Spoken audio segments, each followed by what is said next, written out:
fala é Tef Castro, através do meu perfil do Instagram. Para quem ainda não segue, vai lá no @Projeto Sopro Destino, certo? Nesse momento estou no Cerrado, iniciando essa live para conversar com uma pessoa muito importante na área ambiental e também na luta dos direitos indígenas. Hoje a gente vai conversar com o Leosmar Terena. Eu só vou dar uma breve introdução a essa live, já que a gente vai falar de sustentabilidade, meio ambiente, a agricultura ancestral, a luta dos povos indígenas. Eu trouxe um textinho sobre a harmonia e o respeito entre os seres humanos e a natureza. Uma questão de vida. O texto, escrito por Elizabeth Gabriela Castello, do livro Desenvolvimento Sustentado, Problemas e Estratégias. A história da civilização humana, de sua sobrevivência e evolução ao longo dos séculos, está repleta de períodos de grandes desafios e dilemas que o ser humano teve que enfrentar e superar. O surgimento e o desenvolvimento da agricultura, desde os primórdios da civilização até o presente, foram as principais formas que o ser humano encontrou para interagir com a natureza e dela tirar proveito, visando atender às suas necessidades alimentares básicas e também imediatas, ampliando também conquistas e seu poderio. Obviamente, a interação do ser humano com a natureza, desde os nômades até os povos territorialmente bem estabelecidos, nunca foi, salvo raríssimas exceções, pacífica e harmoniosa. A modificação da paisagem, com o aparecimento e o crescimento das cidades e da agricultura, e consequentemente degradação dos recursos naturais originalmente eleitos como critérios decisivos para o seu estabelecimento. Faz parte da sua contradição da racionalidade. De certa forma, até muito recentemente, o ser humano sempre viu a natureza, e principalmente os seus recursos, como uma dádiva infinita e permanente, cabendo-lhe somente, como seu filho privilegiado, dela tirar o máximo proveito, usufruir de todas as suas benesses, sem nada ter que pagar ou mesmo retribuir. Nessas circunstâncias, é impossível falar ou acreditar em equilíbrio entre o ser humano e a natureza, ou conciliar a convivência daquilo que entendemos por progresso e desenvolvimento, respeitando o meio ambiente como um patrimônio inalienável desta e das futuras gerações. A essa altura surgem questões. As perguntas são: se sempre foi assim e nós chegamos até aqui, por que é que devemos nos preocupar com o futuro? O que há de novo no cenário? Vale refletir sobre isto.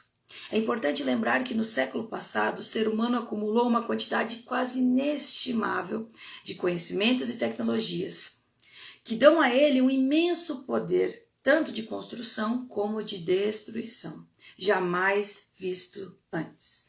Se temos tanto progresso científico e tecnológico acumulado e assistimos então à queda de muros, barreiras entre países e povos, com uma busca aparente de paz, maior entendimento e colaboração em nível global, e que mais devemos temer, o que mais devemos temer e prever de catastrófico ou ameaçador na face da Terra, seria perfeito e estaríamos no paraíso se pudéssemos afirmar que não há mais motivos para preocupação e que a ameaça desapareceram. Talvez por isso mesmo, com um novo paradigma à nossa existência e progresso, a civilização humana terá que transformar o seu modus vivendi e buscar de forma incessante a harmonia e o respeito, não somente entre os seres humanos, e mais do que nunca entre seres humanos e natureza. Então agora aqui já entrou o Leosmar, eu vou conversar com Leosmar Terena, isso mesmo, pertencente ao povo Terena, ativista ambiental, professor, pesquisador e biólogo pela Universidade Estadual de Mato Grosso do Sul. É mestre em desenvolvimento local do contexto de territorialidade pela Universidade Católica Dom Bosco, professor contratado pela Universidade Federal de Mato Grosso do Sul, na formação de professores indígenas em nível de graduação e na área de ciência da natureza, da licenciatura intercultural indígena Povos do Pantanal. Foi assessor regional do Programa de Nações Unidas para o Desenvolvimento durante a implementação do projeto de Gestão Ambiental e Territorial Indígena. Atua em pesquisa com foco em gestão territorial e ambiental de terras indígenas, etnoagroecologia, etnobiologia, agricultura ancestral indígena, sementes tradicionais, educação etnoambiental. Em 2018, recebeu a moção de aplausos da Câmara Municipal de Miranda, Mato Grosso do Sul, pelo reconhecimento da sua atuação na coordenação de implementação de iniciativas sustentáveis em territórios indígenas no município. Compôs o corpo docente do Centro Estadual de Formação de Professores Indígenas de Mato Grosso do Sul, atuando como professor formador do curso normal formal intercultural Povos do Pantanal. Atualmente presta assessoria especializada pela Organização Coletivo Ambientalista Indígena de Ação para a Natureza, Agroecologia e Sustentabilidade, Caianás, da terra indígena Cachoeirinha. Exerce a função agora de coordenador geral de promoção do bem viver indígena da Secretaria de Gestão Ambiental e Territorial Indígena do Ministério dos Povos Indígenas. Vamos falar com ele.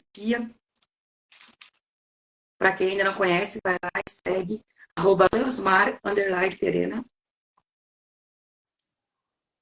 Oi, Leosmar, tudo bom? Olá, Stephanie. Boa noite, tudo bem?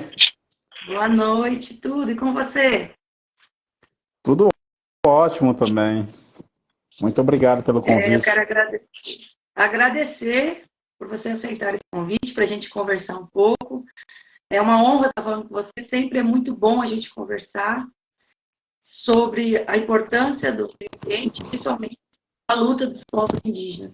E você, que é uma figura importante dentro de toda a parte, tanto socioambiental quanto da luta pelos direitos, né?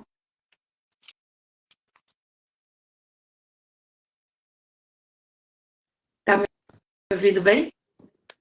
Estava falhando um pouco. Não sei se é a minha conexão aqui ou se é a sua. Você me ouve bem? Estou te ouvindo, aham. Então tá ótimo. Pois é, muito obrigado pelo convite novamente. A pauta indígena, ela veio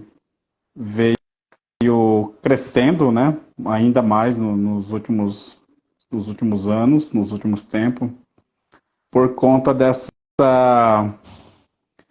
crises, né, que o mundo está enfrentando, tanto ambiental, a crise econômica, social, cultural, a crise política, né? E os povos indígenas se tornaram o centro, né?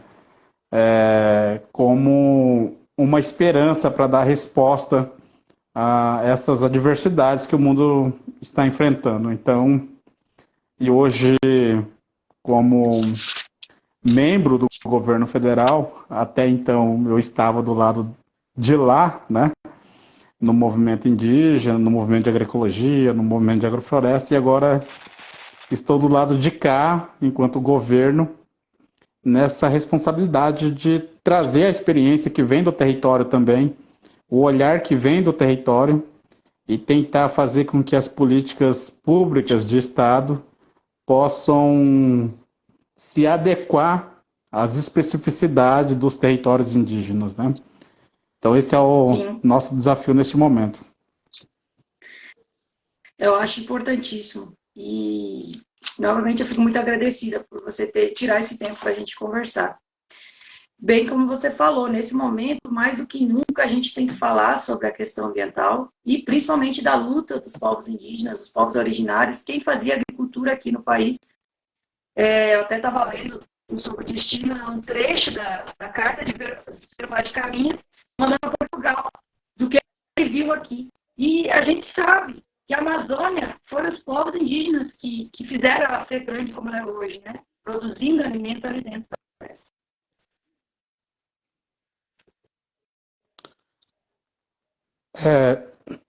É isso mesmo. Esse dia eu estava na Câmara dos Deputados, o Ministério foi convidado para uma audiência para falar sobre bioeconomia, né, e eu fui representar o Ministério. E eu trouxe muito isso que você disse, que no primeiro documento oficial do país, né, que é a Carta de Pero de Caminha, escrita em maio de 1500, que ele reporta, né, ao rei de Portugal o que ele viu aqui na região, que hoje é o Brasil. Ele diz que os povos indígenas que estavam aqui não plantavam e só comiam frutos, né, que as plantas, né, e as árvores por si só produziam, né? E que eles, né, os europeus, mesmo que eles comessem tanto trigo, que era o principal produto daquela época, mesmo que eles consumissem tanto trigo, seria capaz, né, deles se tornarem tão saudáveis e tão fortes quanto os povos indígenas que aqui estavam, que comiam daqueles frutos, né, que as plantas por si só produziam.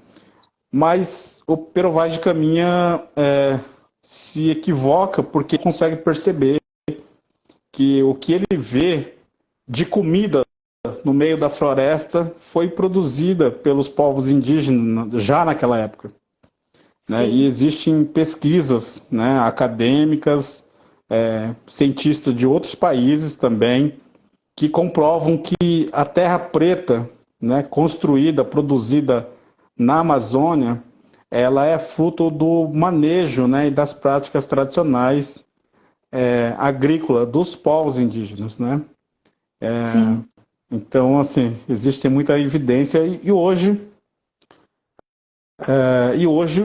esse conhecimento que muitos, né, atribuíram como conhecimento atrasado, hoje esses conhecimentos ancestrais é a resposta, né, para a gente construir outras possibilidades para os grandes desafios que a humanidade está enfrentando. Então, os povos indígenas e os seus territórios devem ser o centro do mundo, né? E não a Verdade. Europa ser o centro do mundo. É verdade. Eu vi uma apresentação da TED, né, no YouTube, de um cara que eu sigo. Ele tem uma área de preservação na Irlanda, né? A gente sabe que a Europa já está muito degradada, né? Então, ele comenta histórias dos pais dele, dos antigos, né, da Irlanda, que é a família, ele é barão de uma área lá de Dublin. E ele fez uma área de preservação particular, onde ele tenta regenerar tudo que os antepassados fizeram de mal naquela área.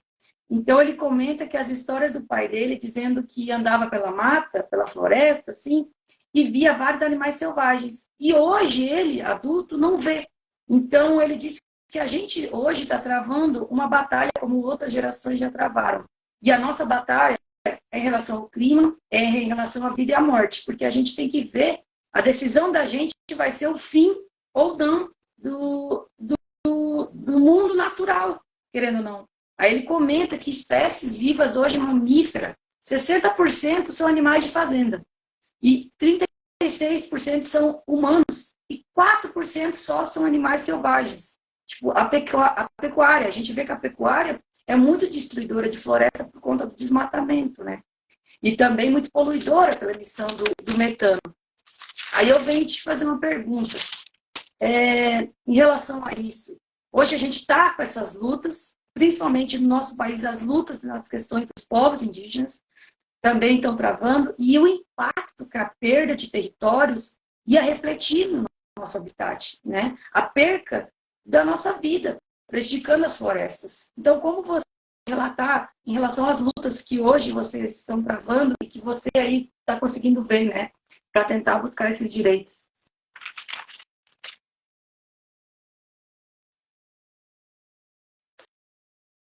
Eu não estou te ouvindo.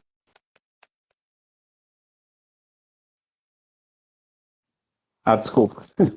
O Não é nada. microfone estava desligado. Não estou acostumado com essa tecnologia.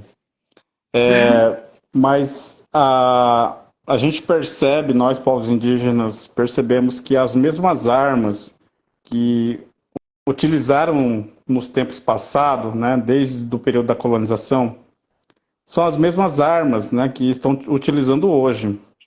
O projeto colonialista, né, desde a época da colonização, de dizimar povos indígenas, de expulsar povos indígenas dos seus territórios, são os mesmos mecanismos utilizados hoje, né? Armas químicas, né? Armas biológicas. Naquela época, né? Tem um relatório, né? Para quem estiver assistindo a gente, for assistir a gente depois, tem um relatório que se chama Relatório Figueiredo, né? Que foi descoberto há pouco tempo atrás, que foi considerado perdido, um relatório que foi reencontrado e traz as barbáries, né, que os agentes do Estado cometiam, né, contra os povos indígenas. E ali traz relatos de contaminação de roupas, né, por micro-organismos que territórios indígenas para contaminar os povos indígenas. Então, esse é um tipo de arma biológica e que a gente compara com a pandemia, né? Quando os territórios indígenas foram negligenciados pelo ex-governo, também é a omissão do Estado brasileiro de permitir que um vírus, né, possa adentrar os territórios indígenas desassistidos, desprotegidos, né, e ceifar e dizimar, vitimar muitas pessoas. Nós tivemos muitas perdas na pandemia, né, sobretudo por negligência do Estado. Então, as mesmas armas biológicas que se utilizaram no passado também se utilizam agora, né? As armas químicas, né? Está aí. Os agrotóxicos, os venenos sendo pulverizados sobre os territórios indígenas, né? Então é uma arma química. Existem outros instrumentos de genocídio que inclusive tramitam pelo Congresso Brasileiro. Nós estamos aí com a tramitação do marco temporal, né? Então a caneta, né? A caneta também virou mais uma arma de dizimação e genocídio. Por outro lado, nós também, povos indígenas, nos instruímos, né? E também utilizamos a caneta hoje para defender os nossos direitos, né? Então, a caneta também ela é um instrumento de resistência hoje para nós, povos indígenas. Está tramitando no Congresso Nacional uma proposta de lei, né, que institui o marco temporal, e o marco temporal cria, né, um marco que só poderão reivindicar os seus territórios tradicionais os povos que estavam em seus territórios em outubro de 1988, né, que foi quando foi instituída a Constituição Federal. Só que isso desconsidera, né, o que os povos indígenas sofreram. Muitos povos indígenas não estavam em seus territórios tradicionais em outubro de 1988, porque eles estavam sendo perseguidos, inclusive por agentes dos estados, por latifundiários, né, que invadiram territórios indígenas para o desmatamento, para a implantação de agronegócio. Então, a aprovação do marco temporal é um genocídio legalizado, né? E o movimento indígena está vigilante, né? Acompanhando essas mobilizações no Congresso, e é importante que a sociedade brasileira ela possa entender, né, no que a aprovação de uma tese, né, como essa do marco temporal reflete em suas vidas, né, porque grande parte hoje das florestas estão em territórios indígenas. Existe uma Sim. pesquisa do MAP Biomas, né, que traz que em 30 anos, desde 1985, as terras indígenas elas enfrentaram, elas tiveram um percentual de desmatamento inferior, inclusive às unidades de conservação.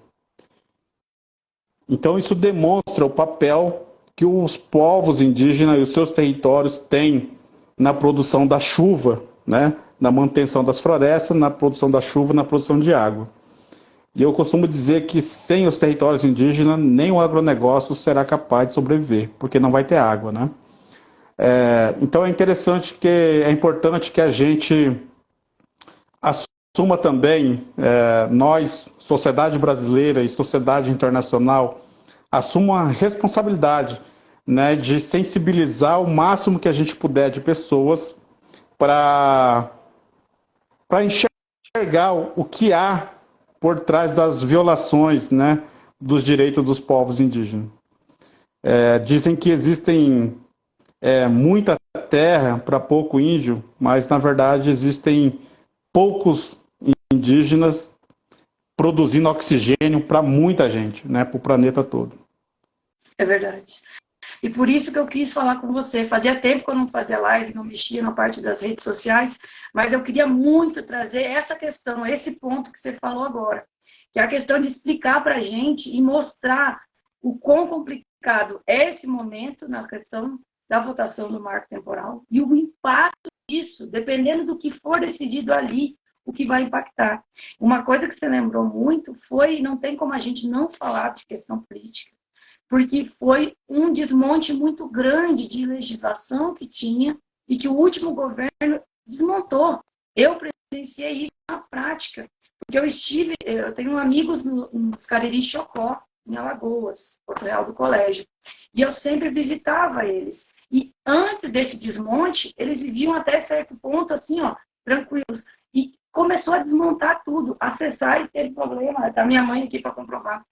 Sabe? Não chegava mais as coisas para eles. Não chegava vacina, não chegava medicamento. É uma coisa que foi desmantelando e é muito triste. É o dono dessas terras, são os povos originários. Não tem. A gente está aqui de invasor. Eu com essa casa europeia, eu tenho sangue lá do povo que é aqui na interna de Guarani. Mas eu tenho sangue Guarani, graças a Deus. Então eu também tenho lá no fundo meu avô tem sangue Guarani. Então eu vejo o povo Guarani, eu até queria falar isso. É muito triste no Rio Grande do Sul como foi e ainda é tratado o povo Guarani. É triste. Eu vi situações horríveis. Eu vou dar um exemplo. A situação que aconteceu no posto de gasolina que a gente parou quando estávamos vindo do Paraguai e não deixaram o povo que estava trabalhando, chegou de ônibus, entrar dentro do restaurante. Sem fundamento. Aí eu disse, mas por que estão comendo aqui fora? Comendo de marmita, estava no chão. Digo, mas por que vocês estão aqui fora? Não, porque não deixaram nós entrar lá. Olha, sem fundamento. Em pleno século XXI, eu vi isso. Eu fiquei indignadíssima. Mas aquele negócio é triste demais ser tratado do povo que é o dono da terra, que é o povo que cuida, como você fala, das florestas, ser tratado desse modo. É muito triste.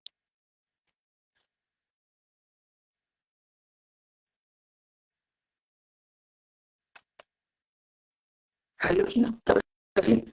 Tá me ouvindo? Osmar? Estou. Oi, você me ouve bem? Aham, estou te ouvindo bem. Não, eu tenho dito esses dias que está muito difícil ser indígena nesse país, né? A sociedade, ela desconhece, né? Os povos indígenas do país, desconhece a sua importância. E assim, como você disse, em pleno século XXI, né, existe esse tipo de postura, né? Mas isso é estrutural, né? O racismo está na estrutura do Estado, né? Está inclusive no sistema judiciário. Eu me lembro no Mato Grosso do Sul, né, numa palestra que eu dei, e depois, passado umas 2 semanas, né, uma juíza mandou um WhatsApp para mim agradecendo, né, dizendo que depois daquela palestra ela passou a olhar os povos indígenas com outros olhos, né. Então, esse desconhecimento, né, sobre os povos indígenas está enraizado na estrutura do Estado. E as pessoas, né, quando se tornam profissionais, operadores do direito, operadores da medicina, né, elas implementam esse racismo na sua prática trabalhista, né? E é por isso que o médico discrimina, é por isso que o advogado, o juiz discrimina, né? Porque ele foi educado daquela forma. Mas isso é muito triste, né? É muito triste porque os povos indígenas são a esperança para muitas respostas, né? A gente viu muito isso na pandemia. Enquanto se estavam, né, produzindo as vacinas, né, contra a Covid-19, os povos indígenas estavam dando respostas, né, aos sintomas da Covid-19 com a sua medicina tradicional. A mata que estava curando as pessoas e amenizando a dor de muitas pessoas acometidas pela Covid-19 nos territórios. Enquanto tinha muitas pessoas passando fome, muitos povos indígenas estavam produzindo o seu próprio alimento no seu território, né? Então, assim, e nós não temos dúvida, né, enquanto povos indígenas, que nós ainda viveremos outras pandemias, porque o ritmo da destruição ainda segue, né? E a gente sabe que as pandemias, as novas doenças, elas estão diretamente ligadas à biodiversidade. Então, assim, nós tivemos incêndio no Pantanal, aqueles incêndio criminoso, né, que só foi contido e amenizado porque os brigadistas indígenas entraram em ação, por conhecer bem a biodiversidade, por conhecer bem os biomas, por dominarem a técnica, né, de manejo do fogo. Os povos indígenas foram cruciais, né, para conter o fogo e impedir que, né, mais desastres acontecessem. Então é preciso que a gente olhe para os povos indígenas como uma esperança e como respostas, né, para muitos problemas que nós estamos enfrentando. Verdade. Eu queria ver, pela sua experiência, e o que você acha que deu errado, na sua opinião, para a raça humana hoje está destruindo-se e destruindo o seu habitat? E se tu tem uma expectativa de uma mudança positiva nas atitudes?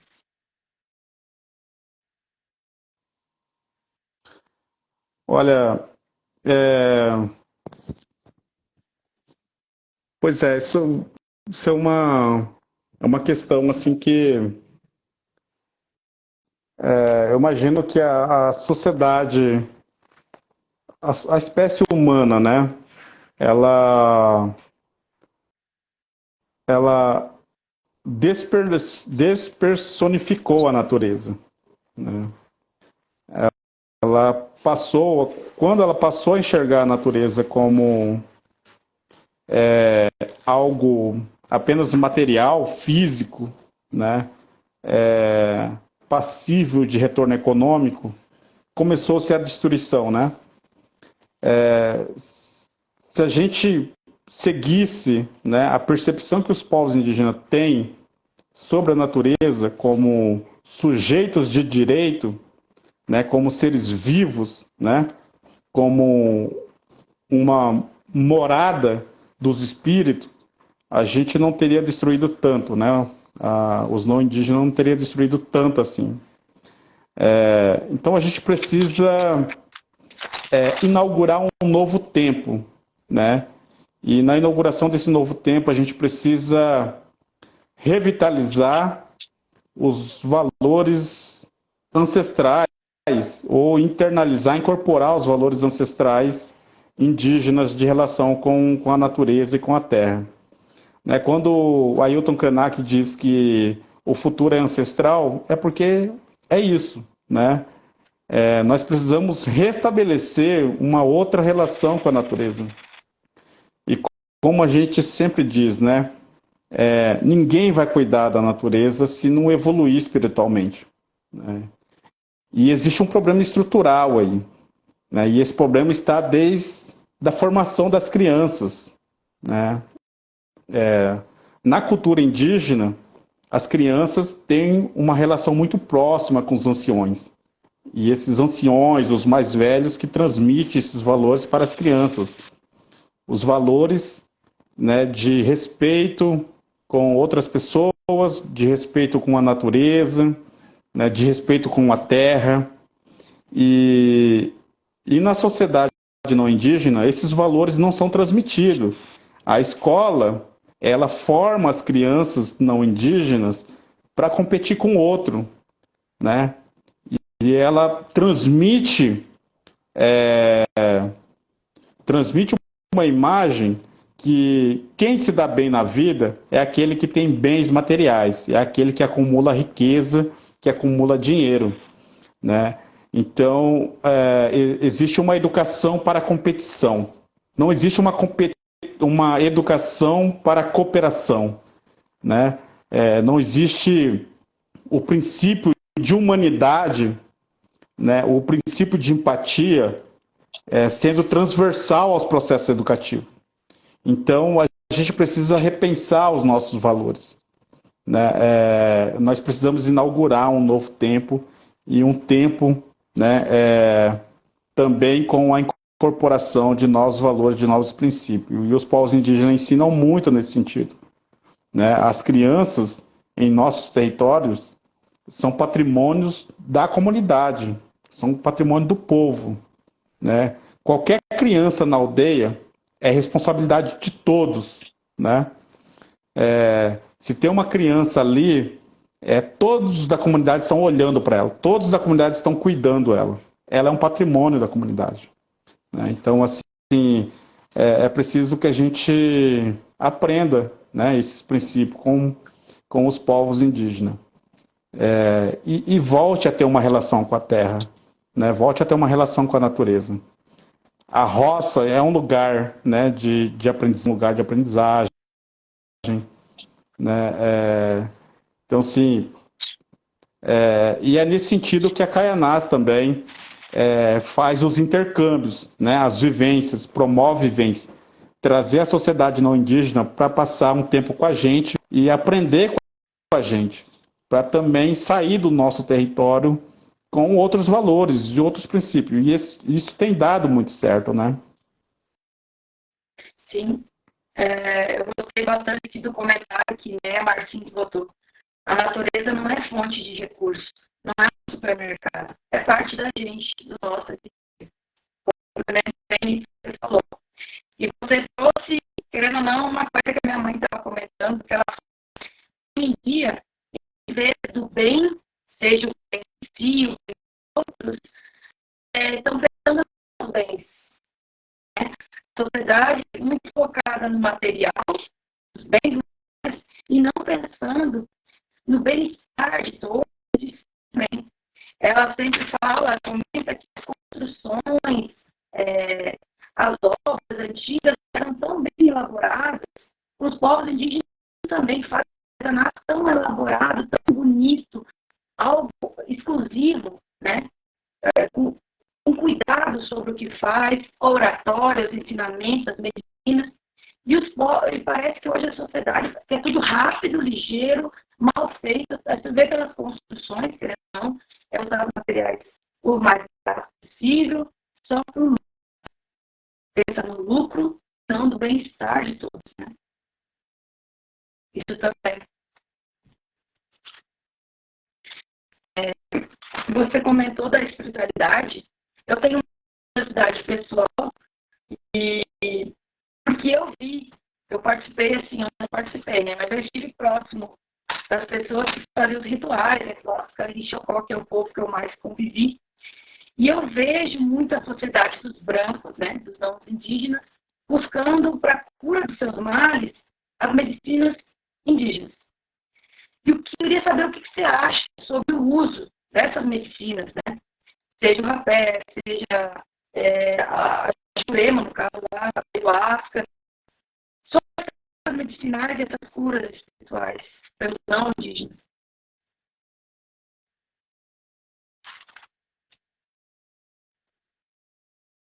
Não estou te ouvindo. Desculpa, sempre esqueço. Quando, quando veio a pandemia, né, essas práticas ritualísticas tradicionais, elas se fortaleceram ainda mais, né? Os remédios, né, foram a saída que nós tivemos para combater, né, esse inimigo invisível, né, que adentrou os territórios indígenas. E associado a isso estão as práticas, né, ritualísticas. Sempre nos perguntam se nós não temos medo, né, de falar sobre as plantas medicinais, né, do nosso povo. E sempre tenho respondido que não, porque os princípios ativos, né, das plantas que têm o poder de cura da nossa medicina tradicional, elas só vão funcionar e alcançar o seu efeito se elas forem se as práticas ritualísticas e espirituais acompanhem esse processo. Né? Então nós não temos medo que as pessoas saibam, né, das espécies do nosso povo que têm o poder de cura, porque essas plantas só vão curar se houver uma intermediação, né, dos pajés, do xamã, das lideranças espirituais. Mas a prática espiritual e o território, né, isso é uma concepção minha, uma percepção que eu tenho,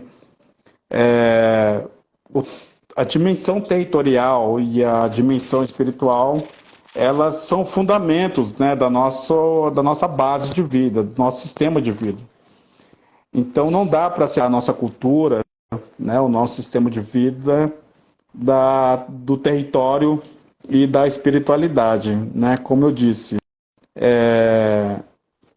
a gente vai fazer a gestão sustentável dos nossos territórios se a gente não estiver bem espiritualmente, né?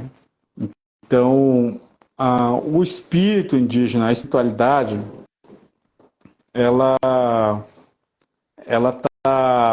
tá relacionada com a prática agrícola, né? Existem na prática agrícola o envolvimento da dimensão espiritual, na prática xamanística, né, nas práticas de caça, de pesca, né, nas nascentes, né? Então, assim, o nosso sistema de vida é perpassado pela dimensão espiritual. Então, é algo que a gente, né, vem buscando sistematicamente fortalecer, porque também não dá para negar que existiu e existem influências, né, de outras linhas religiosas que chegam nos territórios indígenas, isso acaba adormecendo, né, essa prática tradicional espiritual. Então é preciso que a gente fortaleça, né?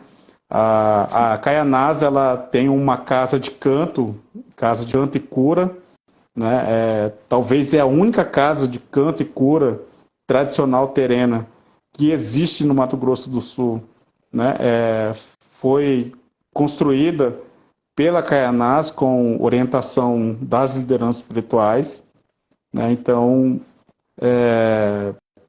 dentro dos nossos processos, né, de implantação de agrofloresta, de restauração de nascente, de sementes, a prática tradicional, espiritual, ela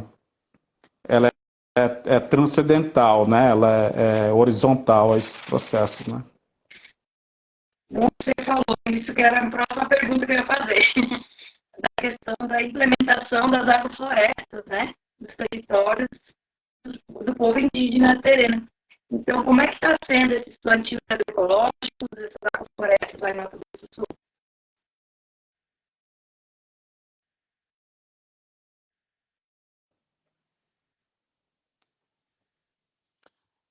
Ok, então essa é uma luta da Caianás, né, de ampliação, de dar escala à agrofloresta, tanto dentro da terra indígena onde ela está situada, mas também para limites do nosso território, em outros povos. A gente prestou muita assessoria, contribuiu muito com outros povos, mas é uma luta injusta, né? Entre quem faz agrofloresta e quem destrói, né? Porque durante esses 10 anos, né, de caminhada, e pouco mais de 10 anos de caminhada da Organização Caianás, a organização implantou em torno de 35 hectares de agrofloresta, né? E esse número deve ter aumentado. Mas os incêndios criminosos no Pantanal destrói, né? O que a Caianás construiu em 10 anos, destrói em fração de horas, né? Então, os incêndios criminosos que teve no Pantanal destruiu milhões de hectares, né, de floresta. Enquanto a nossa luta conseguiu produzir 35 hectares em 10 anos. Então, é uma luta difícil, muito triste, né? É injusta, né? Mas a gente não perde esperança, né? Porque a nossa luta não é nem por nós mais, né? A nossa luta é pelas crianças, é pela juventude que ainda estão por vir, né? E graças graças às estratégias de luta da Caianás, graças aos parceiros, né, que se aproximaram e dão apoio, a gente segue resistente, né, e agora aí com perspectivas de avançar mais nessa luta, nesse novo tempo, né, diante de um contexto político diferente, que não está fácil também, mas que as expectativas são boas. Como diz, né, a minha bisavó, né, que o trabalho da Caianás, ela é como se fosse um suspiro, né, para a humanidade, né, como se a gente estivesse devolvendo um suspiro, né, às pessoas, né, da humanidade. E é isso, assim, a gente tem esperança de que a gente siga se fortalecendo, e como diz um ancião nosso, né, a luta da Caianás nunca vai morrer porque as crianças estão aqui, né, os jovens estão com a gente. E no dia que os nossos pés cansarem, nossas mãos cansarem, as crianças vão continuar essa luta, porque elas já entenderam, né? Então, poderia ser mais fácil, né? Mas, infelizmente, sempre foi assim a vida dos povos indígenas, sempre foi de luta. E agora não é diferente, né? E como diz o Ailton Krenak, profetizaram o nosso fim muitas vezes, né?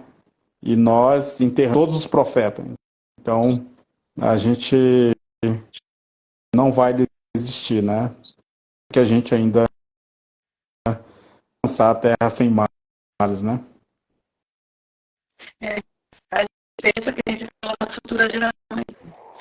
Também várias vezes caminho em outra profissão, já trabalhei com turismo, já fiz mídia, então eu caminho para outras profissões, mas sempre quando eu ouço alguém dizer assim, mas você sabe fazer floresta, né? Você sabe fazer plantios regenerativos, me ensina, vem fazer uma implantação no projeto aqui. Quando eu penso em largar isso, eu não consigo, porque não é que nem você falou, não é só por mim.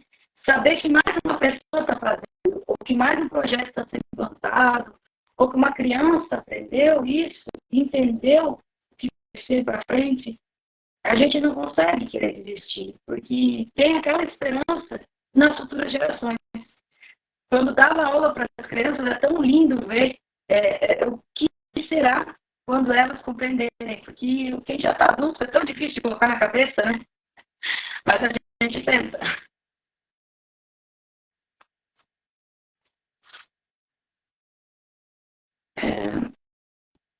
Deixa eu ver aqui. Então, essa questão, voltando às lutas, né? Vários indígenas são retirados de suas áreas, retirados de seus territórios. O que você acha que a gente, sociedade em si, deve fazer, continuar fazendo, para que volte aos povos originários conseguirem seus direitos, suas terras em paz, né? Sem tanto impacto do branco destruindo.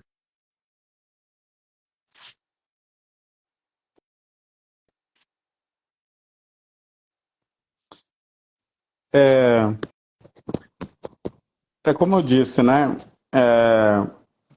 A violação aos direitos territoriais dos povos indígenas,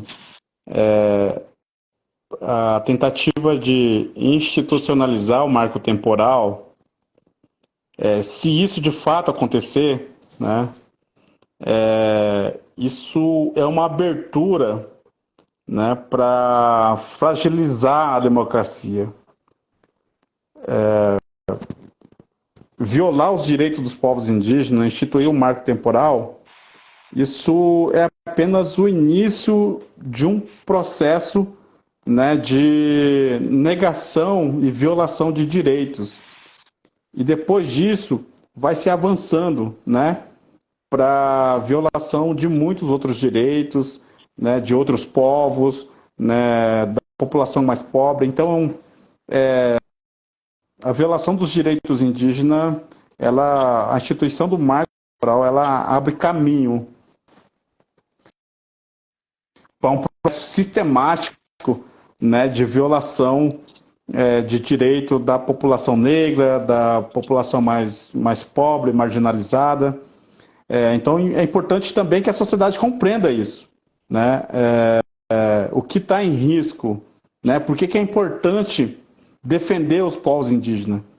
Porque também é importante defender a democracia, né? Porque negar aos povos indígenas seus direitos territoriais é violar a democracia, né?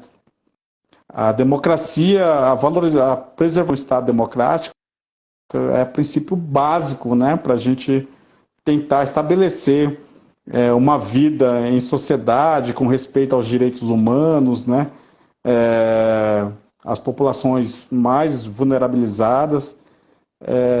E agora, se realmente avança, né,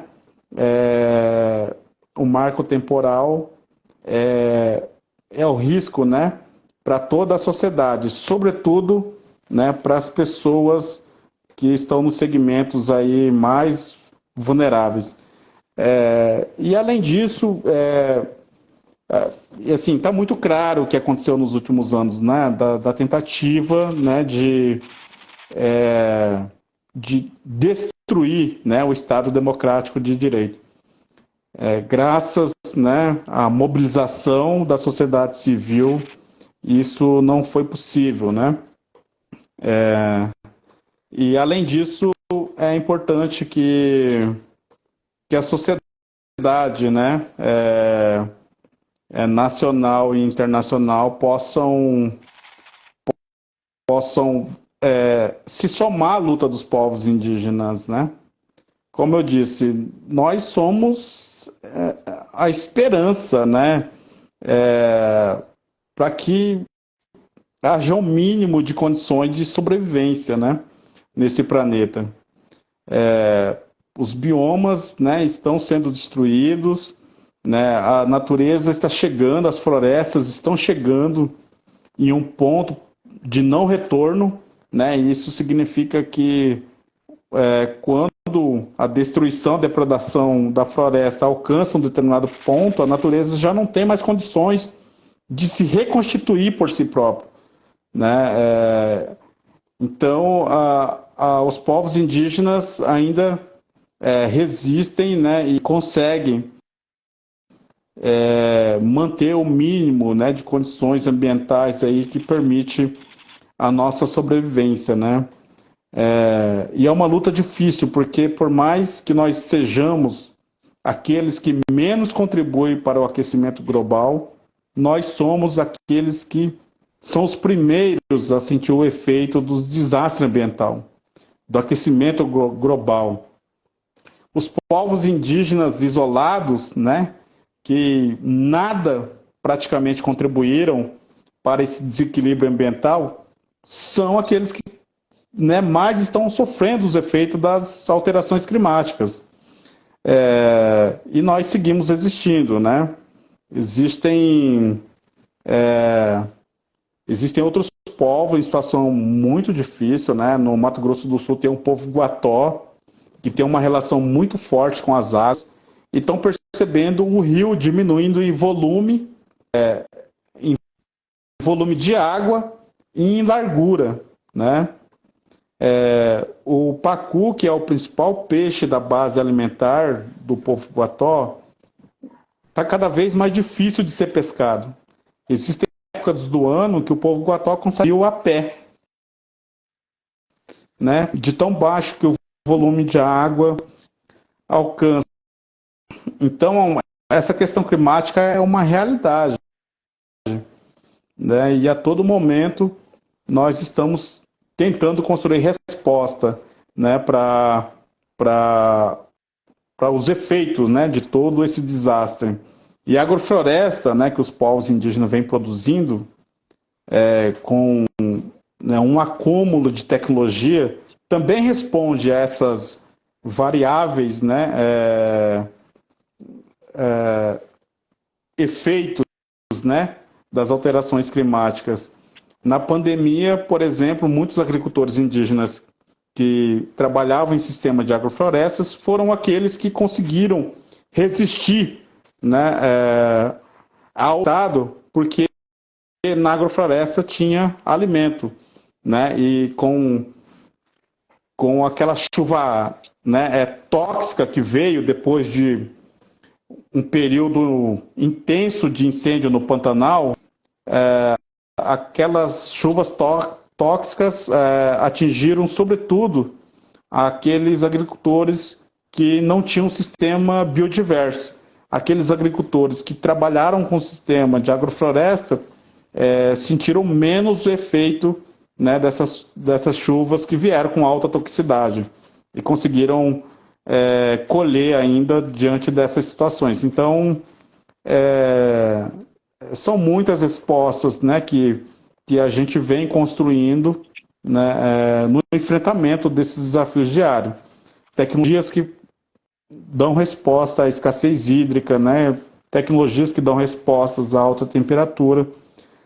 Então é importante que a sociedade se junte aos povos indígenas, né, porque cada vez que um povo for expropriado do seu território, as partes mais centrais das áreas urbanas também vão sentir a dizimação dos povos indígenas, né?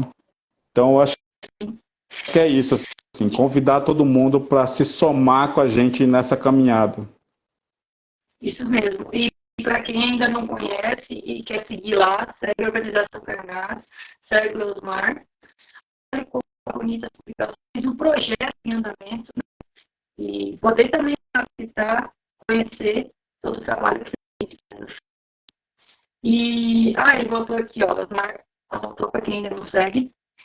Então é isso, gente. Quero agradecer do fundo do coração, Osmar, por estar aqui, para a gente poder tirar as dúvidas, para falar sobre essa importância da sociedade se empenhar no apoio, como você falou, aos direitos dos povos indígenas e ficar ligado na questão do marco temporal, né? Agora, compreendendo melhor quem não estava entendendo o que estava acontecendo, por isso que eu quis trazer aqui, para a gente compreender bem, mostrar e divulgar a importância do meio ambiente e que os recursos não são infinitos, gente. A gente está aí, tem que cuidar da nossa água, da nossa terra, do nosso solo. E é isso. Muito obrigada. O que você gostaria mais de falar aqui para a galera que está assistindo e quem assistirá também futuramente. Bom, muito obrigado, Stephanie, pelo convite. É muito bom ter um papo como esse, principalmente numa sexta-feira para fechar a semana. A gente está tendo dias puxados aqui, mas quando a gente encontra pessoas como você, que tem uma mesma linha de pensamento, que compactua com os mesmos princípios e valores de vida dos povos indígenas, isso traz muita energia, né? E traz a sensação de que nós não estamos sozinhos também. Existem outras pessoas em outros espaços, né? Fazendo a sua luta também. Então, nós somos fortes porque nós estamos juntos, né? Então, que a gente siga junto, né? Então, é um momento de renovação de esperança. Muito feliz assim pelo convite e espero que a gente esteja junto novamente. Nós estamos aqui enquanto governo articulando, né, muitas iniciativas para fortalecer o movimento de agroecologia indígena. Estamos moldando aí para 2024 o Encontro Nacional de Agroecologia Indígena, né, com intenção de reunir as lideranças que estão trabalhando com agrofloresta, com sementes, com revitalização de nascente, né, com roças ancestrais, juntar todo mundo, né, para nos fortalecer e seguir avançando, né, mostrar para o mundo qual é o caminho, né. Então, muito obrigado. Assim, hoje eu passei o dia aí na expectativa de ter essa conversa e agradecer novamente e me colocar à disposição. Espero que a gente possa se conhecer pessoalmente aí qualquer dia. Tá bom? Então, Muito obrigado. Eu estou em Goiás, mas eu estou na cidade próxima do DF, bem pertinho, fazendo um projeto aqui de implantação numa área de agrofloresta. O Cerrado é lindo demais. Nossa, é um bioma que eu tinha feito já um projeto aqui. O nosso Brasil é lindo demais, né? Caatinga, Cerrado, o Pampa lá do sul. A Mata Atlântica ainda não conheço a Amazônia, né? Ainda não conheço, mas quero ir. Então é isso. Do fundo do coração, obrigado. Fico feliz por essa conversa. Até mais. Um abração. Valeu, um abraço. Até mais, tchau. Obrigado, gente, para quem ficou com a gente aí. Até mais. Eu vi Valéria, Neiriel, a Gilmara estava aí também, a Neia, né? E a Dielen também. Um abraço. Obrigada. E até mais. Todos que assistiram, muito obrigada, viu, gente? Quem partilhou lá também, eu vi a Gilmara partilhando, muito obrigada por todo o apoio. Até mais, abração. Valeu, até mais.